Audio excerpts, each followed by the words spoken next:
கடைசி 2 ஷார்ட்ஸை தரமாக எனக்கு சப்போர்ட் பண்ணிருக்கீங்க. அதுக்கு நான் ரொம்ப நன்றி சொல்லிக்கிறேன். இந்த ஷார்ட்ஸில் நீங்கள் என்ன பார்க்க போறீங்கன்னா டாப் 5 பிளேயர்ஸ் வந்து மேடின்ஸ் போட்டு அவங்களோட பவுலிங்கை தரமாக பண்ணியிருக்காரு.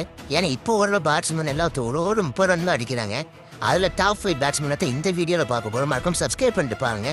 டாப் 5 4 பிளேயர்ஸ் இருக்காங்க. சந்தீப் சர்மா 137 மேட்ச் ஆடி 8 மேரின்ஸ் போட்டிருக்காரு.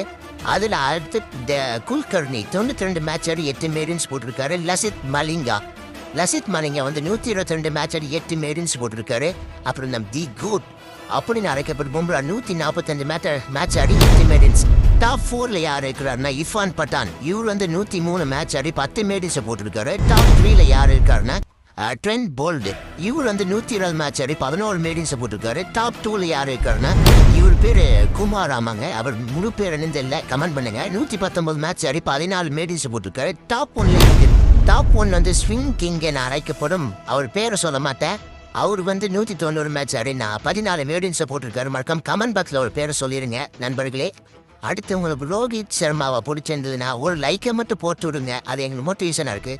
அப்படி கிங் விராட் கோலியை பிடிச்சின்னா கீழே வந்து சிவப்புக்குள்ள ஒரு பட்டன் அதை அமுத்திட்டு பெல் ஐக்கான் போட்டு நான் போட்ட வீடியோ வந்துட்டு எம்எஸ் தன்னை பிடிச்சிருந்தேன் கமெண்ட் பண்ணுங்க. Bye guys.